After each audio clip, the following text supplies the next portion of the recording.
The Jealous Neighbor bedtime story for kids in English. Written in Grandma Tilly's storytelling voice. Once upon a time, in a quiet little village surrounded by soft green hills, two neighbors lived side by side. One was named Mr. Abel. He was cheerful and kind, always smiling and humming as he worked in his small garden. His house was modest, made of warm wood with a red roof fan, though he didn't have much. His heart was always full. Next door lived Mr. Bram. His house was bigger, made of cold gray stone with tall iron gates that never opened. He had a fine coat, polished boots, and many things that glittered, but he rarely smiled. Mr. Bram would often peek through his curtains and watch Mr. Abel watering his flowers, or giving cookies to the village children. And every time he saw that cheerful neighbor of his, something inside Bram began to feel heavier. How can he be so happy with so little? Mr. Bram grumbled one morning. My house is finer, my coat is newer, yet no one brings me fresh bread or waves at me when they walk by.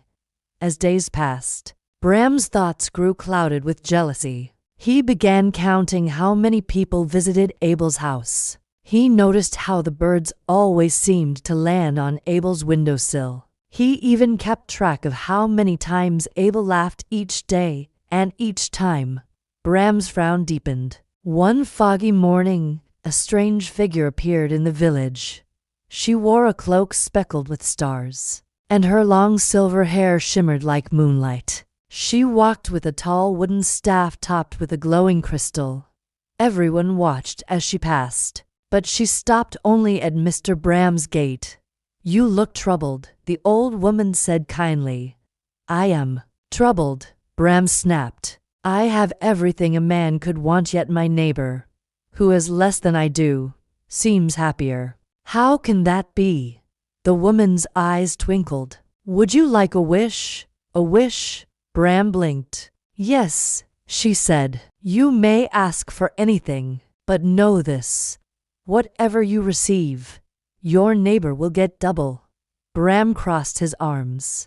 Double, she nodded. If you ask for gold, he will receive twice the amount. If you ask for land, he will have twice the land. Bram's eyes narrowed. His thoughts twisted. Finally, he said, Then I wish to lose one of my eyes. The old woman's smile faded. That is what you wish? Yes, Bram said. If I lose one eye, then he will lose both. Then we will see who is smiling. With a heavy sigh, the woman lifted her staff. Light flashed, and Bram felt a sharp sting on his face. He clutched his head, blinking through tears. One eye was gone, but he could still see. He ran to the fence, expecting to see Abel in distress. But there was Abel, humming gently as he watered his garden, both eyes bright and cheerful. The same as ever. Bram gasped. It didn't work. The old woman reappeared beside him. Oh, but it did. What do you mean? Bram shouted. He's fine. You asked to harm your neighbor through your own pain, she said softly. And so, you have lost not just your eye, but your peace. The happiness you once had is now twice as far. That evening, Mr. Abel knocked gently on Bram's gate. I saw a light earlier, Abel said with concern. Is everything all right? Bram opened the door slowly. Why do you care? After all I've done. Abel smiled kindly. Because when a neighbor is in pain, kindness is the best thing to offer. Bram stared at him. For a long moment, he said nothing. Then, quietly, he stepped aside and invited Abel in. They sat together and shared a cup of warm tea. Bram's house, which once echoed with silence, now held a bit of laughter.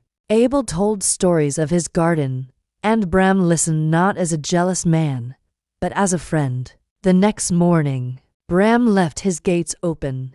He walked to Abel's house with a tray of fresh buns.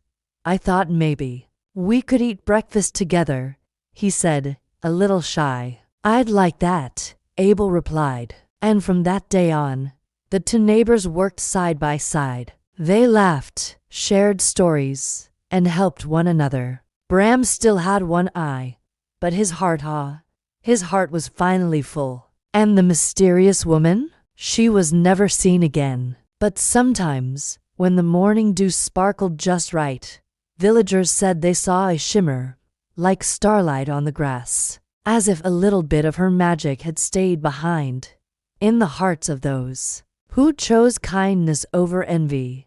And so, dear one, as you close your eyes tonight, remember, jealousy only takes, but kindness always gives and grows. Good night.